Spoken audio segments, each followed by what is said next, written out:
We all want success, right? We all dream of that one big moment that changes everything. But here's a hard truth that most people miss. Motivation gets you started, but only discipline gets you to the finish line. Think about it. Motivation is that sudden burst of energy, that spark that makes you say, I'm going to do it. But discipline is the quiet, steady power that keeps you going day after day for a lifetime. So, if you've ever started a new project, a new diet, or a new habit with incredible enthusiasm, only to find yourself quitting a week later, then you need to hear this story. Stick with me, because what I'm about to share could completely reshape how you approach your goals in your life. In a quiet mountain village, there lived a young man named Aron. He had a powerful dream: to become a master woodcutter, the very best in his town. Every morning he'd burst out of bed, full of fire and energy. Grabbing his axe, he'd shout to the mountains, "Today, I'll cut more wood than anyone has ever seen." He was the perfect picture of motivation. But after a few days, that fire would start to flicker. The excitement would fade. Some mornings, he'd hit the snooze button and sleep in. Other days, he'd go out to the forest, but stop halfway through, telling himself he was too tired or that the weather wasn't right. He'd always make the same promise: "It's okay, I'll work twice as hard tomorrow."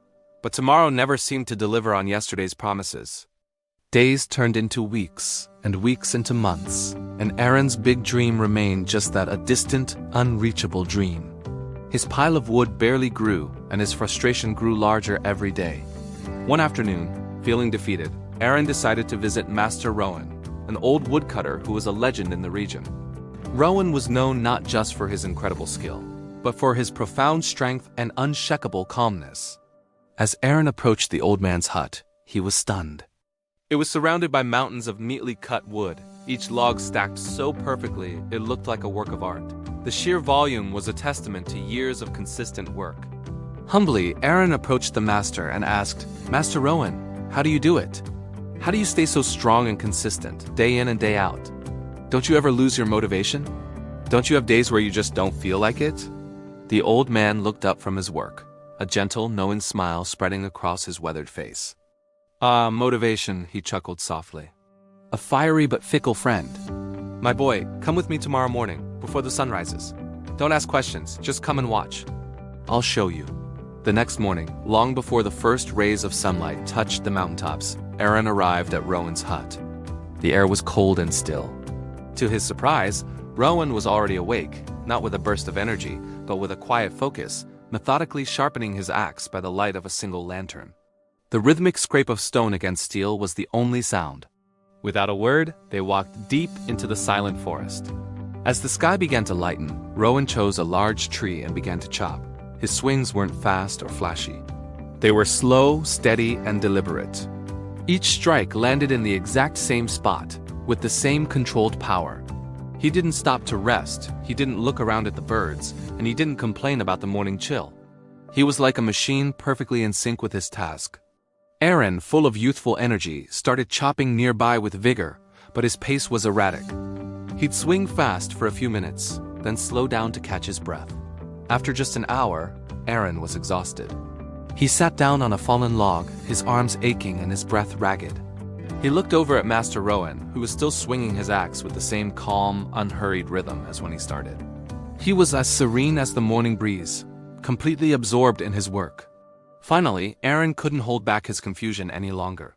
"Master," he called out, his voice tired, "how can you keep going like this every single day? I feel motivated for a little while, but then it's gone." "You seem to have an endless supply." Rowan finally paused. He leaned his axe against the tree and walked over to Aron. He looked at the young man, not with judgment, but with deep understanding. "It's discipline, my boy," he said, his voice gentle but firm. "Not motivation. Motivation is a feeling, an emotion. It comes and goes like the weather. It will abandon you when you need it most. Discipline is a choice. It stays." He then pointed a gnarled finger toward a tall, ancient tree nearby. "Do you see that tree, Aron? It doesn't decide to grow only on sunny days when it feels good. It grows through the storm, through the freezing cold, and through the scorching heat. It doesn't make excuses, it just grows. That right there is discipline. It is the commitment to growth, without excuses and without needing to feel inspired. Rowan then motioned for Aron to follow him back to his hut. Once inside, he pointed to a wall where a rusted, dull axe was hanging. It looked ancient and forgotten. "When I was young, just like you," Rowan began, "I was full of fire, but I only worked when I felt like it. I stopped when I was tired, when I was bored, or when I just wasn't in the mood. That old axe on the wall? That was my axe back then. As I neglected my work, my axe grew dull. And as my axe grew dull, my dreams did too." He took a deep breath, the memory still vivid. "Then one day, a harsh winter came. I hadn't cut enough wood. My family was cold. It was in that moment of desperation that I learned the most important lesson of my life. If I just sharpen my axe a little bit every single day, especially on the days I don't feel like it, I will never lose my edge. The work you do when you don't want to is the work that defines you." Aron listened, and every word landed deep within him.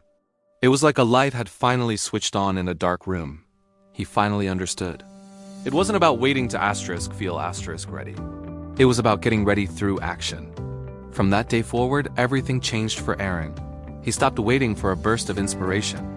He created a routine. Every morning, he woke up before sunrise, just like Master Rowan. He didn't ask himself if he felt motivated. He just got up and went to work. Even when it rained and the forest was slick with mud, he worked. Even when his body ached and his mind screamed at him to quit, he would finish his day by sharpening his axe for the next.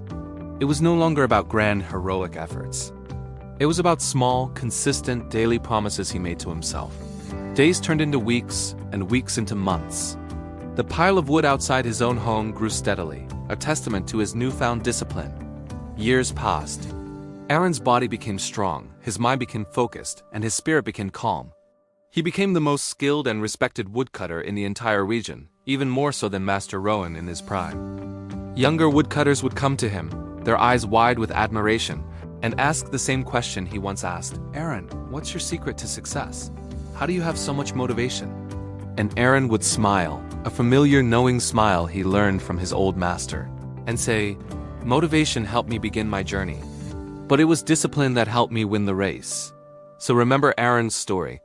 Remember the lesson of the two axes. Motivation will start your engine, but it's discipline that grips the steering wheel and drives you to your destination through sunshine and storm. Stop waiting for the perfect mood, the perfect time, or that magical feeling of inspiration. It's a trap. The only perfect time is now. Start today. Do it tomorrow. And do it the day after that. Stay consistent, even when it's boring, even when it's hard. Because here's the ultimate truth. You don't need to be motivated every single day to achieve your dreams. You just need to be disciplined enough to keep going anyway. That is the real secret to success. If this story resonated with you and gave you a new perspective, do me a favor and hit that like button and share it with someone who might need to hear this message. And of course, subscribe for more stories designed to change the way you see your life. Until next time, stay strong, stay consistent, and keep sharpening your axe.